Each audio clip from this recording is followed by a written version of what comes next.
Welcome, everyone, to the Pick Six podcast, where we discuss the biggest stories in college football. I'm your host, Chris Chang. And as a reminder, please like, comment, and subscribe to the channel if you haven't already. A big welcome to all of our newest subscribers who are joining us on this journey as we cover the Canes and this historic journey. Guys, as you can tell, we are not in the usual office right now. We are on the road like the Canes.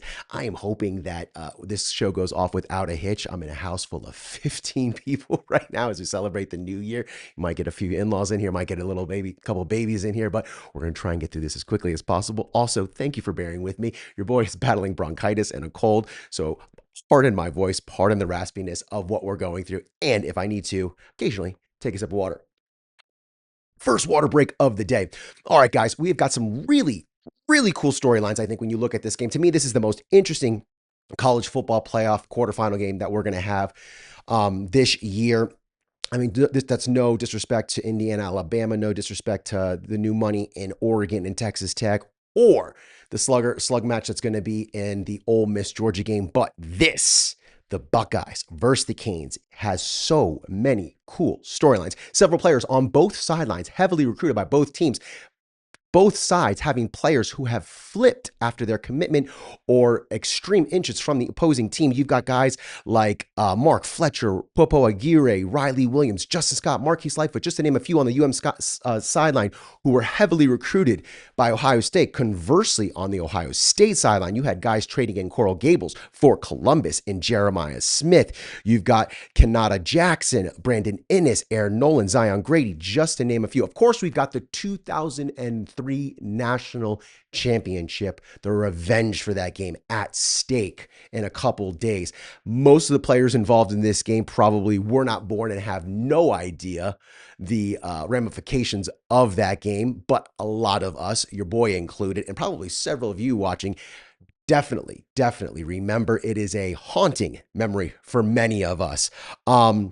You have two teams with incredible and dominating defenses ready to shut down their opponents. You have two teams who have freshman phenoms who have just gone above and beyond what was asked of them at the beginning of this year. Two players who were not expected to do a lot this year, who are doing the most and actually leading their team to a ton of victories. So let's get into this game. Let's compare both teams. So statistically, Miami is beat in almost every category. Ohio State was the number one team in the country for a reason, but Ohio State only leads by a very small margin. Let's look at points per game. Ohio State has 32. Miami's is 31.2. I think before last week's game, which is really what brought that number down, we were hovering around 35. So again, those numbers, little deceiving. You've got the yards per game. Ohio State is averaging about 411 yards per game to Miami's 402. So you can see, again, the discrepancy is very small between both teams. Then you look at the average time of possession, right?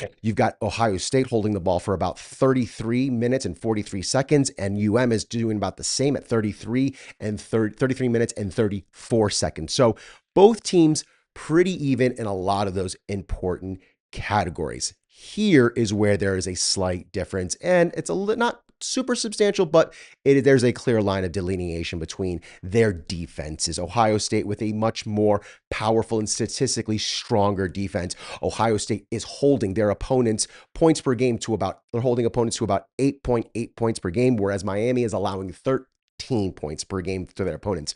Ohio State is only allowing 217 yards per game for their opponents, whereas Miami is allowing about 289. And lastly, we're looking at opponents' red zone scoring. This is super important. Sadly, Miami is allowing 80% of their opponents to score once they get into the red zone. Ohio State, much better in the red zone, 69. So again, offensively, not that off compared to each other, just slight things. But on the defensive side of the ball, even though I will make a case, I think Miami has the stronger defense, Ohio State does have statistically the stronger defense. I think what we also need to remember is the level of competition that Ohio State is facing when we're looking at some of these stats. Because stats, like I was on another podcast and I had mentioned, stats can be deceiving, you know? It depends on the level of competition you're playing, because let's just say you're playing, I'm not saying Ohio State's like this, but let's say you have a team that they play, let's say out of their 10 opponents, four of them are cupcake or lower tier teams in whatever comps there is, and then you have another team that is playing maybe some Power Four conference teams out of their schedule, and then their conference is doing really well. It's going to look like they're worse, even though they're playing stiffer competition. When you look at that, Ohio State has only played two teams in the top 50 in terms of offensive production, and that would be Ohio and Washington. Those are the only two teams in the top 50 who rank in offensive production, whereas Miami has played five teams in the top 50 of offensive production in USF, FSU, Notre Dame, Texas A&M, which we recently played, and SMU, even though we lost. Still a close game by 1 point. Miami, I even think, and this is according to On3 and ESPN, has a stronger strength of schedule, albeit by only 2 points. Miami ranks at 44, Ohio State ranks at 46. So I'm not quite understanding this whole 9.5 point spread started out at 10.5. I think we might see in the next 2 days, 48 hours, that number come down a little bit closer. If it doesn't, I absolutely would put money on Miami to cover that spread. I guess they probably think, I guess it would be the depth of Ohio State in terms of their personnel, or maybe the fact that they have a few more 4 and 5 star players on their roster compared to Miami. But at the end of the day, I think the matchups that we're going to see will be pretty even, minus the perimeter players on Ohio State's offense. Okay, so here's some of the matchups that I'm looking at and things that I think are going to be really important in terms of what is going to happen in this game. So first thing we're going to look at, and one thing I think is going to play a factor, is Miami's defensive line versus Ohio State's O-line. Again, we've been talking about it all season.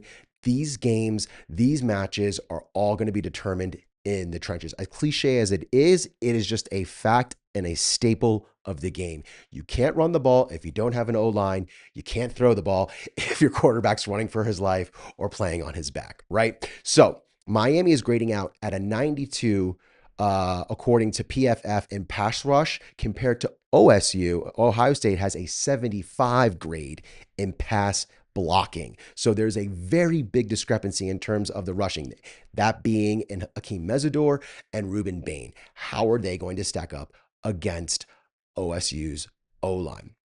Next, we want to look at Miami. They're grading out at a 93 in the run defense, shutting most teams down. Marcel Reed wasn't able to get anything done last week. Texas A&M as well, and their running back stable, unable to get anything done on the ground, along with several other teams that Miami has played. Ohio State, 75. Not a great grade when it comes to running the ball. Run blocking for Ohio State, C average at best, right? I think it's a 75 is a C average, right? Next, I want to look at, oops, spilled a little water there. Miami's running game versus Ohio State's D-line and front seven. Ohio State has got some creatures too. I know Josh Pate said we've got the biggest, baddest looking guys he's ever seen in college football right now. But let's not get it twisted. Ohio State has some killer linebackers, and their D-line is second to none. Okay, so Miami is averaging right now 4 yards a carry. Ohio State is only allowing 2.9 yards a carry. So this is literally your immovable object. Your unstoppable object versus your immovable force. I forget how that one goes. I'm sick. The medicine is really kicking in right now because my brain is not functioning. But put it this way, Ohio State is number 7 when it comes to run defense. Not only does Ohio State have an elite talent on the line in Caden Curry and in Caden McDonald, but they also have at the next level when it comes to their linebacker and Arvell Reese. These 3 guys are run stoppers. They are really good. I think Miami needs to continue getting that average of about 4.3 yards a carry from either Mark Fletcher, Pringle, whoever it is, whether they use a tandem, whether they just lean on Mark a lot. I don't know, but that average of 4.3 yards, I think, needs to be hit if Miami really wants to be effective in moving the ball. I think if Ohio shuts down the run, that's really going to force Carson Beck to put the game in Carson Beck's hands, which I don't think he really wants to. I think Carson Beck is a better game manager as opposed to an improv player, kind of like what we had in Cam Ward last year.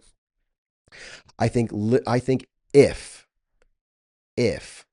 Ohio State shuts it down and puts us in these third and long situations, you can see Carson Beck making a ton of mistakes, either getting sacked and going third and longs, or even worse, making really poor decisions, throwing into coverage and getting those interceptions. I think if Miami can effectively run the ball, we are going to see a lot of success for Miami. For Miami's methodical drives, Miami likes to do not. There's not a lot of explosions. We'll talk about later, which could be a weakness for Miami. One of my concerns, but Miami is very methodical. Shannon Dawson is very methodical in his drives. He knows where he wants to put it. It's a lot shorter, more precise throws than these long bombs, but you can't go to that if your run game is not clicking. I think we want to take the pressure off Carson Beck, put it on Mark Fletcher and that running back room. They are built to do it. Those offensive linemen are built to push. Next thing I'm looking at is overall, can Miami score more than the season average of 8 points, which is what Ohio State is only allowing their opponents to get? It's incredible. I had to go back and look at this again. Ohio State is literally only allowing 8 points a game from their opponents.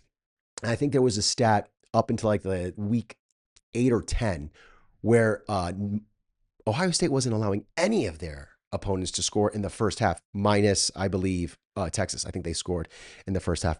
Not sure. I may have to go back and look at that. Miami, like I said, is averaging 30 points a game, like I said earlier, but struggled to score 10 points last week against Texas A&M. In my opinion, I think that was kind of a fluke. It was an anomaly. We didn't see that all season. Miami only scoring 10 points. Miami, I think the lowest we scored was about 20 points to SMU. The two next lowest scoring games were 21 and 24 to SMU and to Louisville. So again, I expect Miami to put some points on the board, probably not 30, but absolutely more than 10. So can Miami get past that 8 points, right? That's going to be one of the things we're going to look at.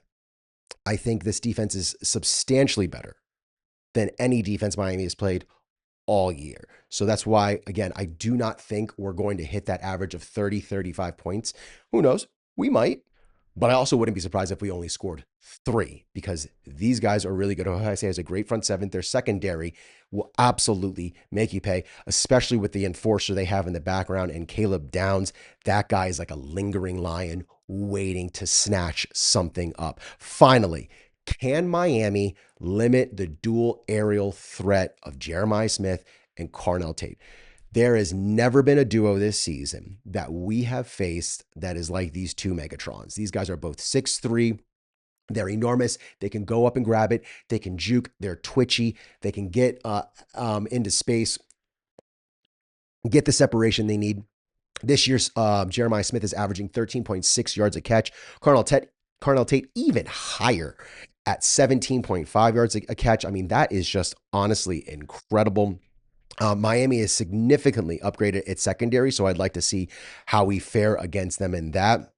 I think we've got a lot of talent that will match up in terms of size, but in terms of actual on-field talent, that is yet to be discovered. And I think, again, a lot of these guys, Zachariah Poyser, Xavier Lucas, guys that we got in the transfer portal, we're going to really test them and see are they going to help us compete at that elite level, at that, what I like to call Ohio State S tier level. I think some of the keys for Miami going into this game are everyone on offense needs to step up except for Malachi Toney. I think we all know Malachi Toney is going to see a lot of touches. He's going to see a lot of targets, and he's going to be a deal breaker in this game. And he's going to be a key player in this game. The question is that going to be enough? Probably not. We're going to need other guys to really step up.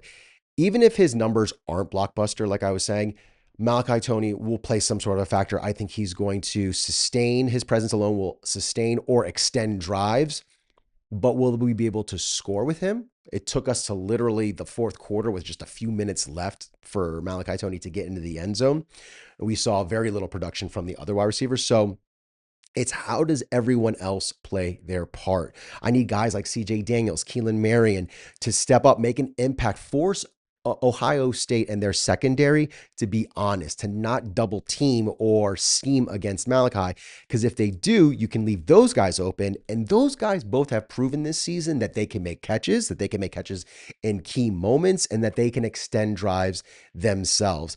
Another thing I would love to see is these freshmen and younger guys who haven't seen the ball and maybe haven't gotten their names called as much as Malachi Tony, guys like JoJo Trader.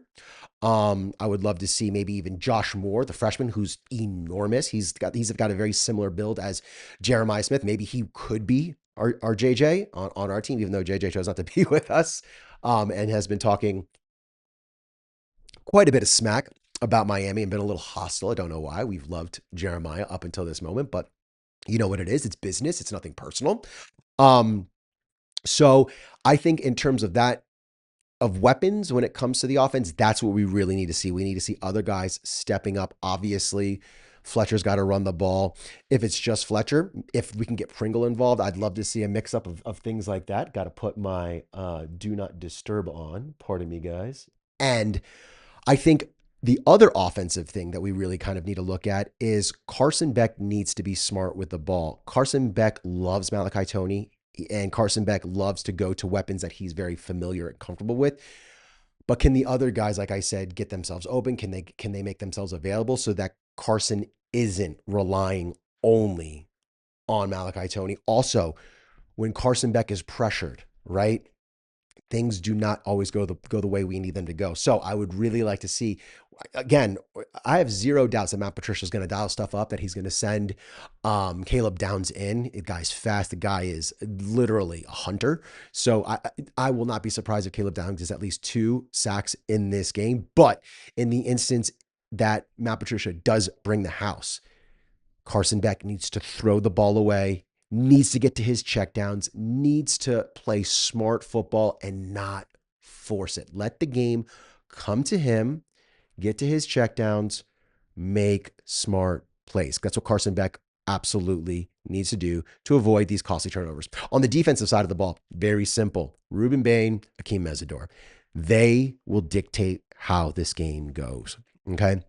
They need to pressure Julian Sain, put him in a box, make him super uncomfortable, claustrophobic, force him to make these bad throws that he tends to make under pressure, or, I mean, in the best sense, throw in some interceptions. Miami has an extremely large disparity in terms of the turnover margins with Ohio State. I believe we're at 11 and they're only at 5. Not as good as last week's against Texas A&M, but still a pretty sizable lead, doubling the margin. I think Bain and Mesidor will have to keep Bo Jackson on the inside, which is what they tend to do anyways, but eliminate any sort of breaks to the outside where they can get these impact and these explosive runs. So if Mesidor and Bain can lock down the edges, maybe even force a couple double teams, that will allow guys like David Blay, Armando Blunt, Justin Scott to really stuff the middle, which is where Ohio State likes to go about 70% of the time. They do run the A gap or inside the tackles. I think if Bain and Mesidor set up residence in that backfield, that is how you neutralize Tate and Jeremiah Smith. Sayin can't throw the ball if he's on his back, and he can't throw the ball accurately if he's running for his life. So, like I said, on the defensive side of the ball, it all comes down to Ruben Bain and Akeem Mesidor. I don't think the pressure is on them in terms of them mentally. I think they know what they've got to do. And again, I was saying on another podcast, listen, we're playing with house money. All of the pressure is on Ohio State to win. Okay. And I love that Julian Sain's a younger quarterback. He's not a vet like Carson Beck. So this could be a lot for him, the lights, the big game. So if Ruben Bain and Akeem Mesidor can make themselves permanent fixtures in the backfield, it's going to be really, really good for Miami. Or, I mean, Julian Sain, he does throw the ball. He gets rid of the ball in under 2.5 seconds, which is the magic number against Miami for whatever reason. Quarterbacks who do tend to get the ball out very quickly like that tend to have success. So that could be it too. I think some keys for Ohio State looking at them, just be them. I mean, plain and simple. I mean, realistically, Ohio State has dominated almost every team they played, minus Texas and obviously the loss against Indiana. But when you look at all the other games and all the games they played this season, they have had incredible, incredible performance. They have been the number 1 team for 90% of the season for a reason. Julian Sain needs to get the ball out, like we were just talking about, very quickly, exploit the zone coverage that Miami will use against Ohio State. I don't think when you've got two incredible and elite wide receivers in Tate and Smith that you would go man to man. I've seen crazier things. Maybe the defense believes they can do that, but just something tells me that that's not going to happen. So if Julian's saying he is brilliant. They say this guy's got a very high football IQ. Maybe he can figure out the holes in the zone and get it in there. Miami's D line will be coming in fast and furious, so maybe they can exploit that, get them to overcompensate for their tackles, and then get to the outside, which was something that I was just talking about with Ruben Bain and Mesidor, locking those ends down. I think Bo Jackson and Max Clare also will be playing a pivotal role, not just in running, catching the ball, but in terms of pass protection. Can they keep Miami's rush from away from Julian Sain? Make sure Julian Sain feels at home, like he's not being obliterated right now in the backfield. So those two guys are going to have to come up really big in pass protection for them to succeed, I think. I think the more pressure Sain feels throughout the game, the harder it's going to be. It's going to make him uncomfortable. It's going to force him to throw some really bad balls, either make them sail, inaccurate, or God willing, into our defenders' hands. I think, speaking of Bo Jackson, the true fresh running back has to keep the Buckeyes dominant. If he can keep those 6.2 yards a carry that he is averaging right now, this will be a long and bloody night for Miami. Bo Jackson, not the same guy from Auburn, has been a breakout star for the Buckeyes this year. I think after losing their two running backs last year, there was a lot of questions in the running back room, but Bo Jackson putting all of those to rest. He's got over 1,000 yards himself right now on the season, on his way probably to getting probably 1,500 yards by the end of the CFP. I think if he can run the ball effectively, like we're saying with Mark Fletcher, a lot of similar things for both teams. Ohio State will probably run away with this. This will probably not be the score that I am predicting towards the end of this. I think on the defensive side of the ball, they need to shut down Miami's run game. I think if you can make Miami one-dimensional and keep Miami in long distance down, you're going to be A-OK. I think if Ohio State keeps pressure on Carson Beck, keeps him flustered.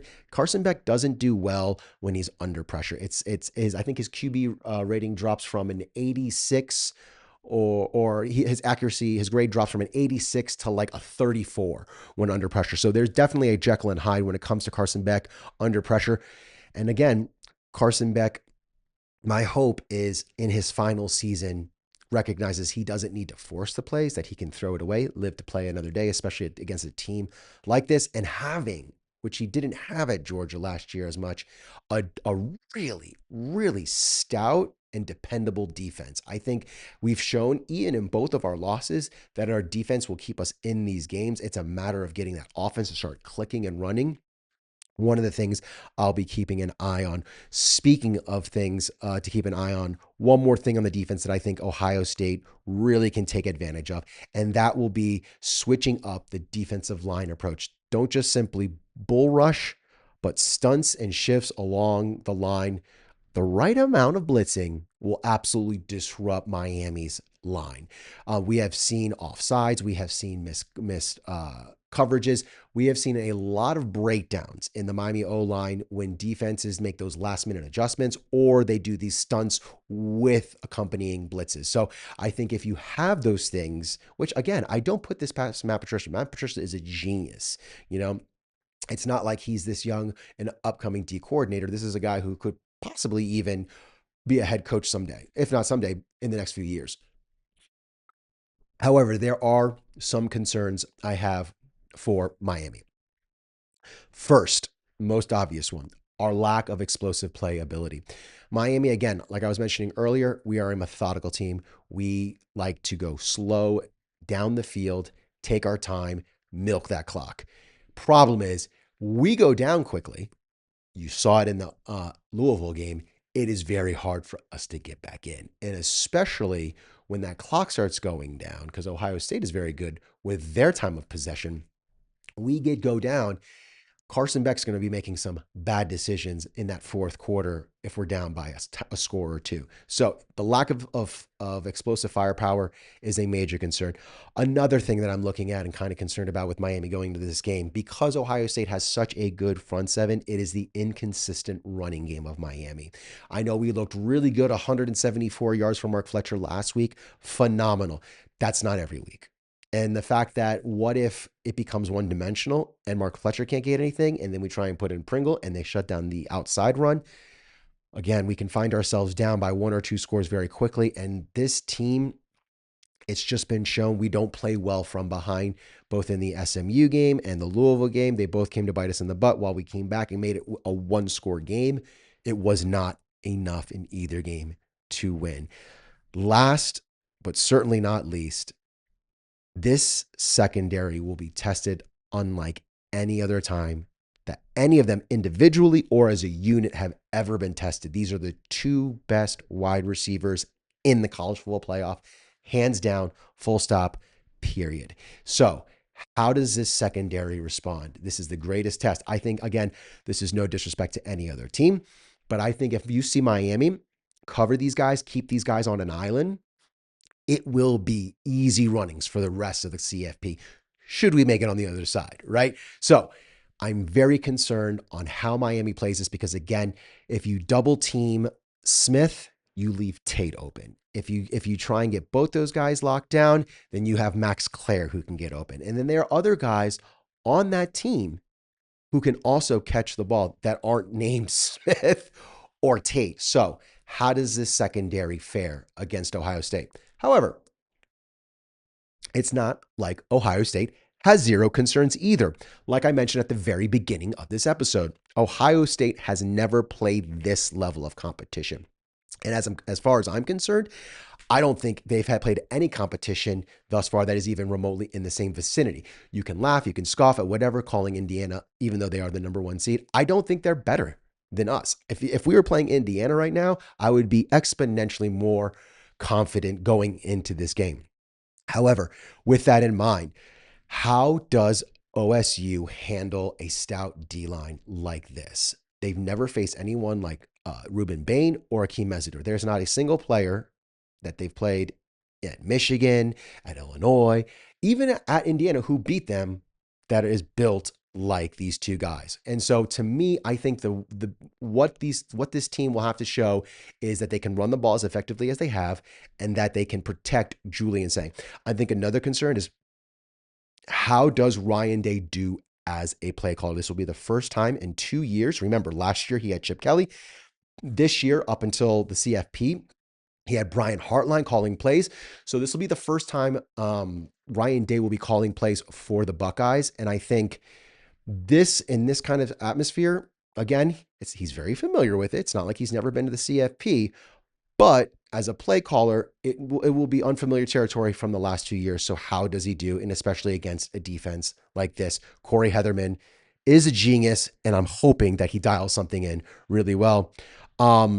That's pretty much all I have for the game going into it. So let's get into the prediction, guys. You're going to think I'm crazy, and that's okay, because you know what? I have to pick our Canes. I am thinking Miami will get 24 or 23 to Ohio State's 17. So my prediction is Miami 24, with the possibility maybe we don't get a touchdown, we get 2 field goals instead at 23, beating Ohio State 17. At the same time, for all of you haters out there, I'm not going to be surprised if it's 31-17, Ohio State, and they win. There you go. That was for you. But I'm going to say with my chest, Canes on to the semifinals to play Georgia so that Carson Beck can get his revenge. Then we're moving on to the finals to play Oregon so that Mario can prove he made the right decision leaving Oregon. I'm saying with my chest, we'll see you guys. I can't believe I'm saying that. We're going to see you guys in the review after the game. Remember, guys, as always, win this week. Have a very happy New Year's. And as always, how am I going to do it with this? Go Canes.